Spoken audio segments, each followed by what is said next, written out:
여러분 안녕하십니까? 한 주가 정말 빨리 지나가는 것 같습니다. 바로 어제 제가 녹화를 한 것 같은데 벌써 다시 한번 일주일이 지나가고 여러분과 새생명반 9번째 시간으로 찾아보게 됐습니다.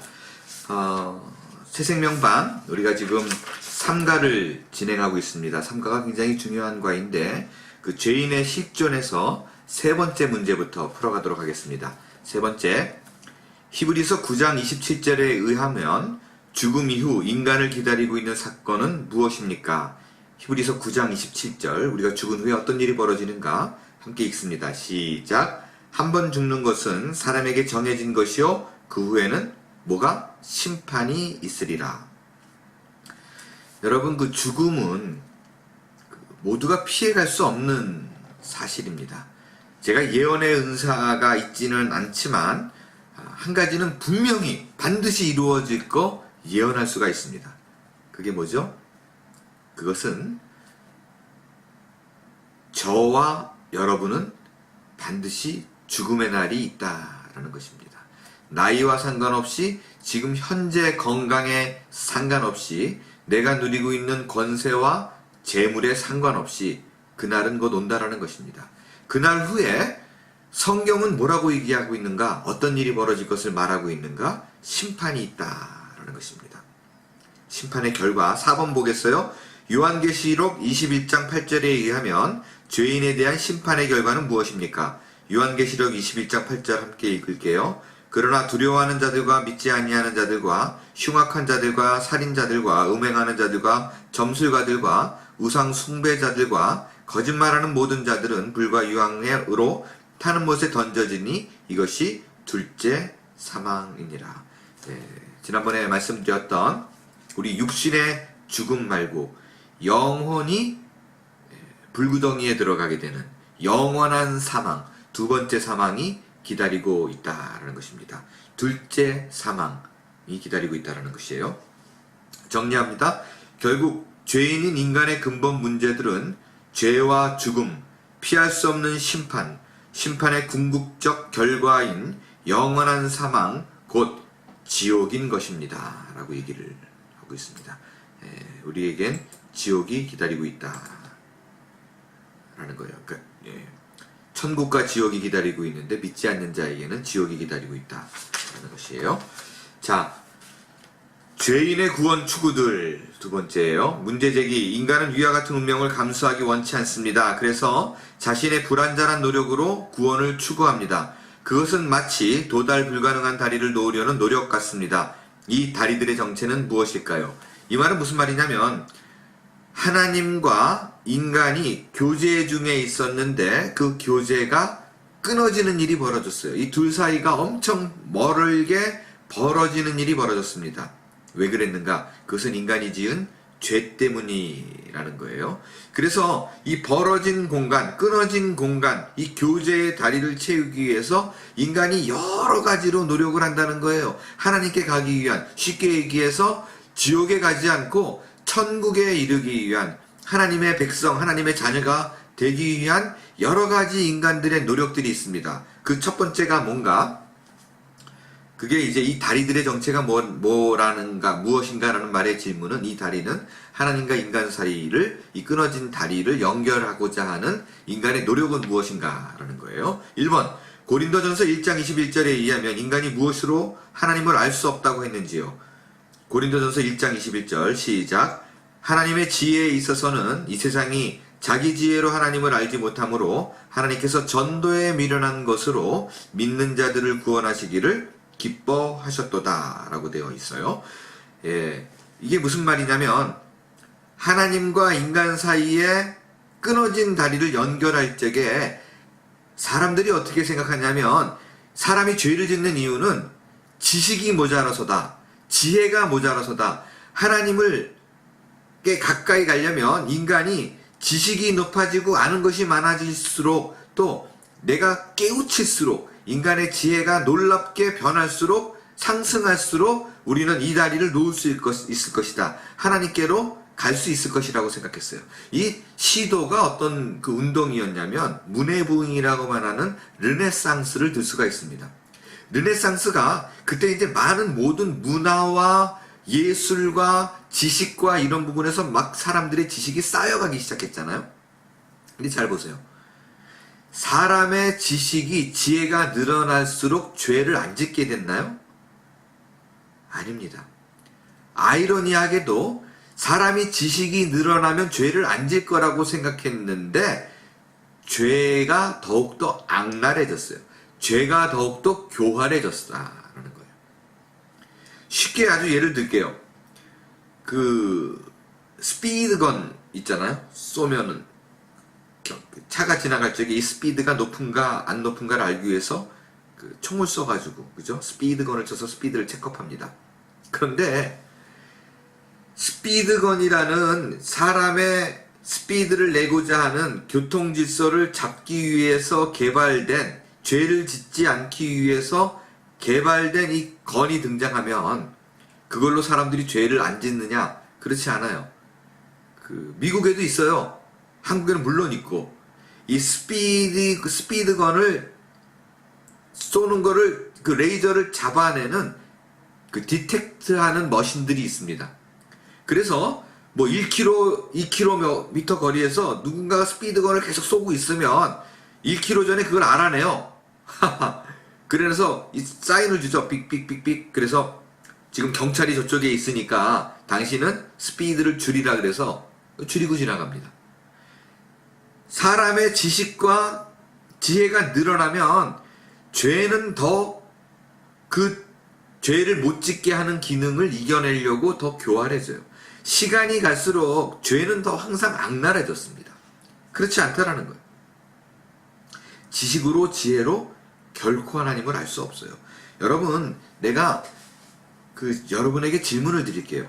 성경이 하나님의 말씀 맞는가요? 아닌가요? 하나님의 말씀 맞다 안 맞다? 성경은 하나님의 말씀이다. 맞아요? 틀려요? 맞죠? 성경은 하나님의 말씀이다. 성경은 하나님께서 인간에게 당신이 어떤 사람이란, 어떤 신이라는 것을 보여준 책입니다. 그렇다면 성경을 내가 다 읽으면, 아니 외우도록 읽으면, 성경의 모든 내용을 토시 하나 빼놓지 않고 다 이해한다면 하나님을 100% 이해할 수 있을까요? 어떻게 생각하시나요? 성경을 완벽하게 이해하면 하나님을 완벽하게 이해할 수 있다. 맞아요? 틀려요? 틀립니다. 성경은 하나님의 말씀임에도 불구하고 성경의 모든 내용을 다 안다고 해서 하나님을 완전하게 이해하는 것은 불가능합니다. 예를 하나 드릴게요. 개미가 자기들의 언어가 있을 것입니다. 자기들끼리 서로 소통하고 얘기하고 그런 언어가 분명히 있을 거예요. 그런데 어느 한 개미가 문득 인간이라는 존재가 있다는 걸 알게 됐어요. 자기네들보다 훨씬 뛰어나고 생각도 많고 훌륭하다는 걸 알게 됐어요. 그래서 그들이 갖고 있는 언어로 인간에 대해서 책을 썼습니다. 많은 시간을 공들여서 썼어요. 그래서 많은 개미들이 그 책을 읽습니다. 그러면 그 책의 내용은 분명히 인간에 대한 내용이 분명함에도 불구하고 그 책을 읽으면 인간을 온전히 알 수 있나요? 결코 불가능합니다. 그들의 언어로, 그들의 표현으로 인간을 이해하고 인간을 안다는 것은 불가능한 일이에요. 그러면 개미기 때문에 그렇다고요? 하나님의 형상을 창조받은, 그러면 인간은 좀 괜찮다라고 생각을 하시나요? 왜? 지혜가 충만하니까. 자, 보겠어요. 여러분, 한국말에 정이라는 단어가 있습니다. 정이 많아. 참 따뜻해. 저 친구는 정 때문에 살아. 정 때문에 못 헤어져. 또 이해가 안 가는 거. 시장 가가지고 사과를 삽니다. 이 사과 얼마예요? 예, 5개에 10,000원이에요. 예, 그럼 5개만 10,000원어치만 주세요. 그러는데 5개 주지 않잖아요, 보통. 5개 넣고 하나 더 주고. 뭐예요? 아유, 정이에요. 뭐, 그렇죠? 하나 주면 정 없어요. 이 정이라는 단어, 우리 한국 사람들은 충분히 이해가 가능하지만 미국 사람의 입장에서는 그 정이라는 것을 이해하지 못합니다. 왜냐하면 정이라는 단어 자체가 영어로 없어요. 표현이 안 됩니다. 그래서 우리가 갖고 있는 사고조차도 그들이 이해가 안 돼요. 한국말은 형용사가 발달했잖아요. 그 히브리 말 같은 경우는 명사가 발달했어요. 영어도 명사가 발달했어요. 나운이 발달했습니다. 우리는 그 어젝티브가 발달했죠. 그래서 한국말로 표현되는 그 형용사들은 영어로 또 표현이 안 돼요. 여러분, 그 한국말로 우리가 누리끼리 까무지비리하다 그럼 느낌이 딱 오잖아요. 누리끼리 까무지비리 이게 딱 온다고요. 어떤 건지. 근데 영어로는 뭐 검정이 섞인 노란색 아니면 뭐 짙은 노랑 약간 검은 뭐 이런 어두운 노랑 뭐 이런 식으로밖에 표현이 안 돼요. 그래서 한국 사람이 노벨 문학상을 저는 못한다고 생각을 해요. 그거를 심사하는 사람이 영어권에 있는 사람이잖아요. 파르라니 깎은 머리 고이 접어 나빌레라 이거 영어 표현 안 돼요. 파르라니 나빌레라 이게 안 된다고요. 근데 우리 한국인만이 가진 정서를 외국 사람은 절대 할 수 없습니다. 마찬가지로 같은 인간일지라도 문화권이 다르면 제대로 된 뜻을 전달할 수가 없는데 인간이 하나님의 뜻을 온전히 할 수 있다고요. 성경을 보면 알 수 있다고요. 제가 중학교 2학년 때 읽었던 크리스 나무리티의 자기로부터의 혁명이라는 책이 있습니다. 철학책이죠. 그 20세기가 낳은 그 아인슈타인, 철학계의 아인슈타인이라고 말하는 크리스 나무리티가 기가 막힌 말을 했어요. 뭐라고 말을 했냐면 진리는 언어로 표현될 수 없다. 왜냐하면 진리를 언어로 담는 순간 진리는 종교화된다 라고 얘기했어요. 저는 중학교 2학년 때 읽었던 그 내용인데 아직도 그게 머리에 남아요. 예, 그렇습니다. 하나님에 대한 진리를 결코 언어로 다 담아낼 수가 없습니다. 특별히 기독교는 종교가 아니에요. 기독교는 종교가 아닙니다. 우리가 빌어서 신의 요청에 그러니까 우리가 빌어서 우리의 요구를 신에게 응답받는 게 아니에요. 하나님이 우리를 찾아온 것이죠. 신이 인간을 찾아와서 우리를 설득하는 것입니다. 그래서 기독교는 종교가 아니에요. 조금 더 말씀을 드릴게요. 성경은 하나님의 말씀임에도 불구하고 온전히 이해할 수 없다는 부분에 대해서 여러분 우리 인간이 생각하고 있는 디멘션 차원이 몇 차원까지 여러분 상식적으로 알고 있나요? 대부분의 사람들은 4차원까지 얘기합니다. 그쵸? 4차원까지 존재한다라고 믿어요. 그건 상식으로 알고 있어요. 0차원이 뭐예요? 점이에요. 1차원 선, 2차원 면, 그죠? 3차원 공간, 4차원은 뭐예요? 시간. 우리가 물리적으로 육체적으로 느낄 수 있는 거는 공간 3차원까지예요. 그러나 시간이라는 개념으로 4차원이 존재한다라고 우리는 그냥 알고 있어요. 그런데 신앙의 사람이 아니라 물리학자들, 신앙과 전혀 상관없이 과학자들, 물리학자들이 주장하는 차원은 몇 차원까지 있는지 혹시 아십니까? 몇 차원일 것 같아요? 스티븐 호킹스 같은 얼마 전에 죽은 그 스티븐 호킹스 같은 사람이 주장한 게 11차원까지 얘기합니다. 촉근 이론, M이론, 그리고 저기 구글링 하시거나 아니면 네이버에 치면 나와요.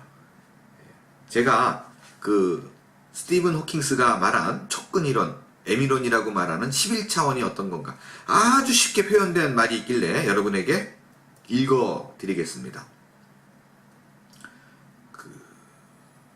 읽어드릴 때 아주 11차원이 뭔가에 대한 것이 이해가 될 거라고 저는 믿어요. 제가 읽을게요.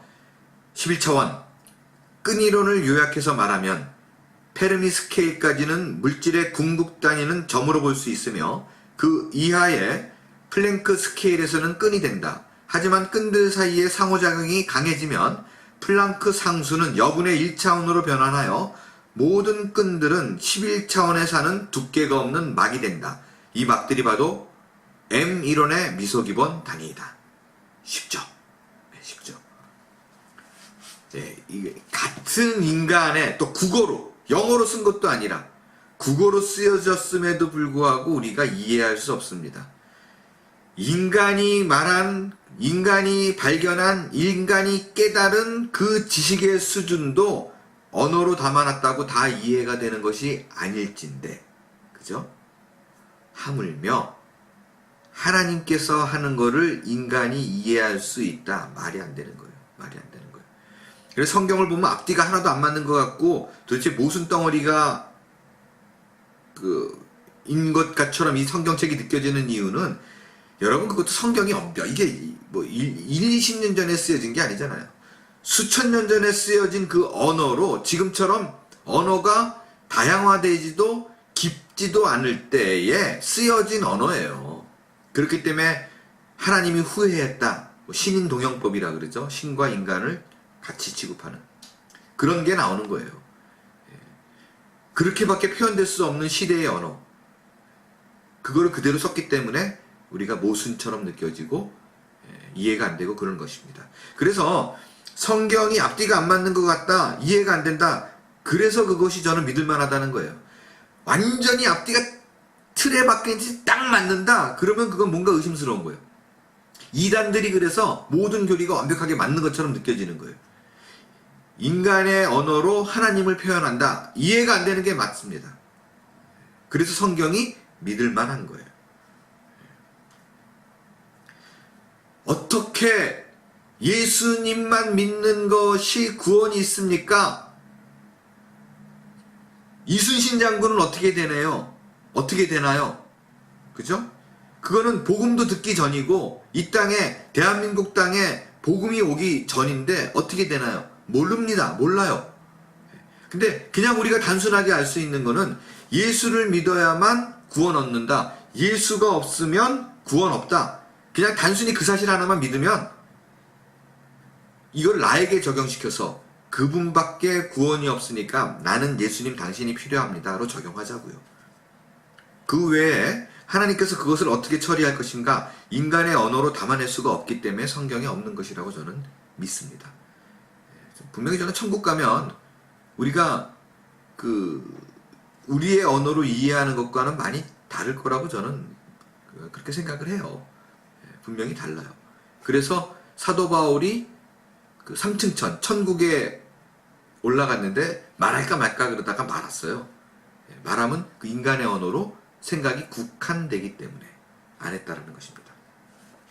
자, 고린도전서 1장 21절에 조금 사이드 얘기지만 약간 다른 얘기지만 요 얘기를 좀 다루고 싶어요.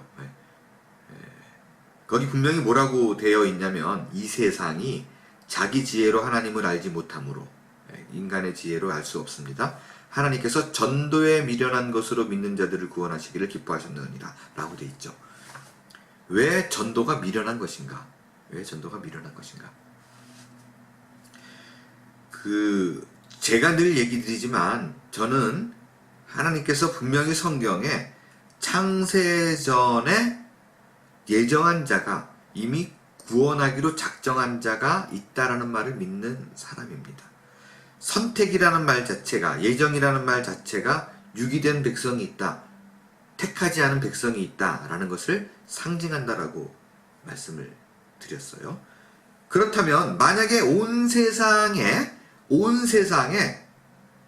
하나님께서 예정한 사람이 있다면, 선택된 백성이 있는데 그들을 반드시 하나님께서 구원해 내실 거라면 전도가 못하러 필요하냐라는 생각이 자연스럽게 나옵니다.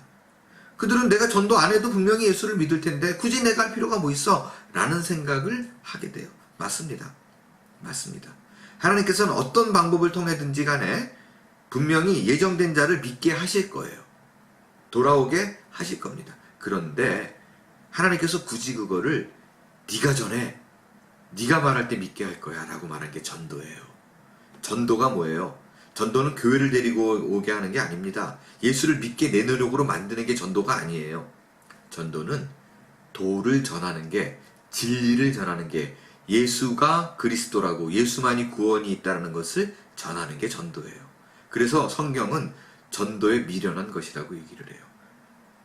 전도는 어떻게 보면 할 필요가 없는 거예요. 예정된 사람이 있는데. 그러나 하나님께서 그 방법을 하기 때문에 그냥 우리는 미련하다 생각돼도 그냥 하는 거예요. 그래서 내가 암만 도를 전해도 예수를 믿는 사람이 믿게 하려고 노력해도 이 사람이 예수를 안 믿더라. 그 절망할 필요가 없어요. 절망할 필요가 전혀 없습니다. 왜? 그냥 우리는 도를 전하는 것 뿐이에요. 믿게 만드는 거는 하나님께서 하시는 일이에요. 이 사람이 1000번 예수를 믿으라는 얘기를 들어야 예수를 믿는다 그러면 내가 999번 두드릴 수 있고요. 10여 년을 통해서 999번을 두드릴 수 있는데 안 됐는데 누군가 지나가다가 한번 야 이제 그만 예수를 믿어 한마디 했는데 눈물을 흘리고 예수 믿어. 그럴 수도 있어요. 억울할 거 하나도 없어요. 그 믿게 만드는 999번을 두드리는 역할을 내가 한 것뿐이니까요. 하나도 상처받을 게 없습니다. 칼빈주의 그거를 제가 믿는 그 근본적인 이유들이 있어요. 여러분 첫 번째 하나님이 정말 전지전능하다라고 믿어요? 전지전능하다. 모든 걸 다 할 수 있다. 올마이리가.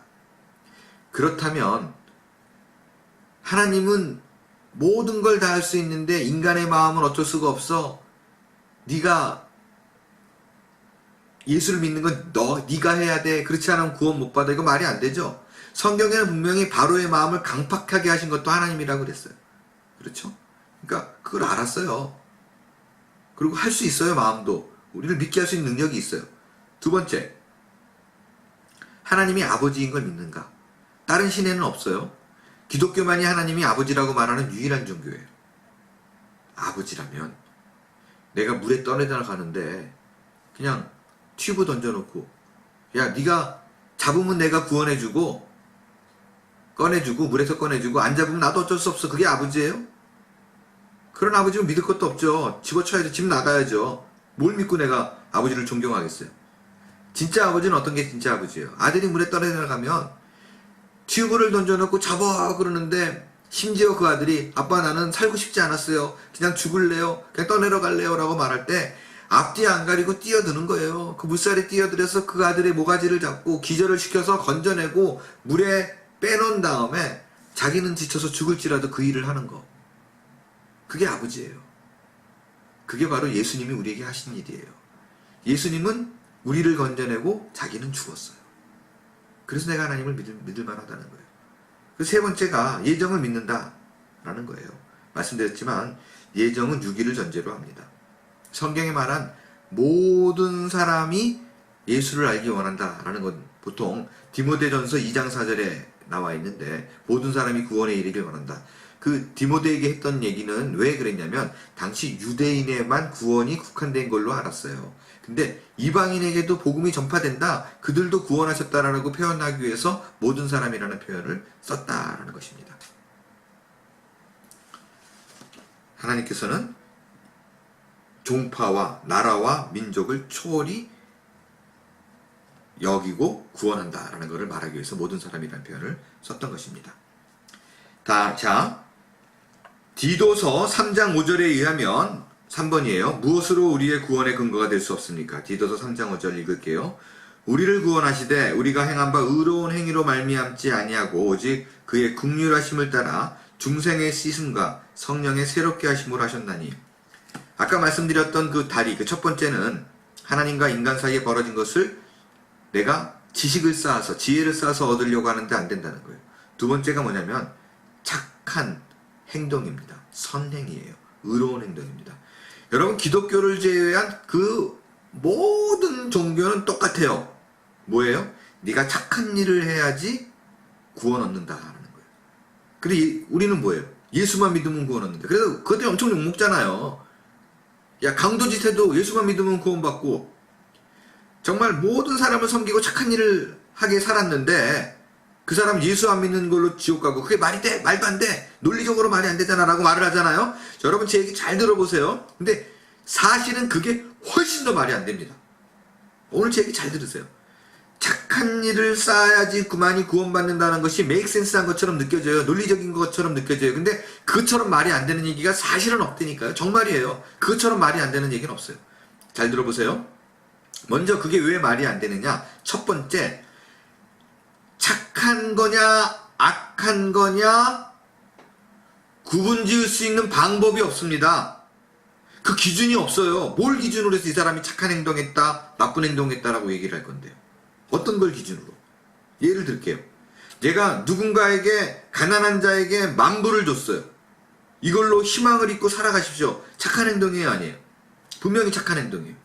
그런데 캘리포니아에 만약에 지진이 났어요. 제가 있을 때.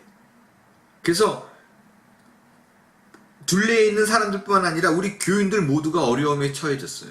근데 제가 한 20,000불 정도를 융통할 수 있는 돈이 있어요. 근데 우리 교인들을 이렇게 보니까 누군가를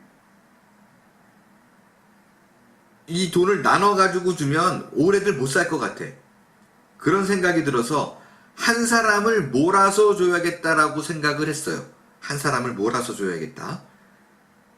그래가지고 누군가를 누구를 줄 것인가 막 기도하고 있었는데 갑자기 그날 주일날 한 사람이 새로 왔어요. 그래서 제가 그 새로운 사람에게 20,000불을 줬어요. 당신만이라도 이거 갖고 좀 제기를 하십시오. 누군가 어려움에 처한 사람에게 돈 10,000불, 20,000불을 줬어요. 이게 착한 행동이에요 아니에요? 분명히 착한 행동이죠. 그죠? 선한 행동이에요. 상급받아가지고 천국에 갈 수 있을 만큼 착한 행동이에요. 그런데 우리 교인들 입장에서는 그게 착한 거예요 나쁜 거예요? 아니 목사님 좀 너무합니다. 그런 욕이 안 나오겠어요? 아니 목사님 안 계시는 동안 제가 교회를 든든히 지켰고 맨날 우리 보고 고맙다 그러고 감사하다 그러고 눈물로 기도합니다 뭐 이런 소리 해야 되더니 생판 모르는 사람한테 돈을 주고 우리는 죽어도 좋다는 거예요? 여러분이 서운하겠어요 안 서운하겠어요? 만약에 여러분이 서운해가지고 정말 마음에 상처를 입었다면 실족했다면 나 교회 안 다니고 싶어 이랬다면 제가 착한 거예요? 행동이 나쁜 거예요? 성경에는요 누군가를 실족해 하면 연자맷돌을 목에 걸고 바다에 던지는 것이 낫다라 라고 말할 정도로 실족해 하는 건 큰 죄예요. 그렇죠? 구분 질 수 없어요. 뭘 갖고 구분을 질 건데요. 마이클 샌들 교수라고 한국말에 정의란 무엇인가 라는 책을 냈어요. 영어 성경에는 What's the right thing to do? 무엇이 옳으냐? 어떤 것을 기준 삼아 옳다고 말할 수 있느냐라는 거예요. 그 하버드대 교수가 하버드 학생들에게 기가 막힌 질문을 했습니다. 뭐라고 질문했냐면 여러분 잘 보세요. 어떤 사람이 기차 운전사가 자기가 예정한 대로 그냥 철로를 쭉 가고 있어요. 목적지를 향해서. 가고 있는데 예정에 없이 갑자기 여기 5명의 인부가 일을 하고 있는 거예요. 브레이크를 밟을 수 없는 상황이에요. 브레이크를 밟아도 다 죽어요. 어떡하지 막 고민하고 있는데 옆에서 살짝 보니까 철로 하나를 살짝 내놨네요. 다른 길로 빠질 수 있는 샛길이 있네요. 근데 그 샛길에도 1명의 인부가 일을 하고 있어요. 그렇다면 What's the right thing to do? 뭐가 옳으냐? 예정대로 5명을 다 쳐 죽이는 게 옳다. 아니다.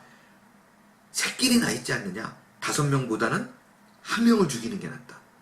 무엇이 옳습니까? 어떤 게 선한 행동입니까?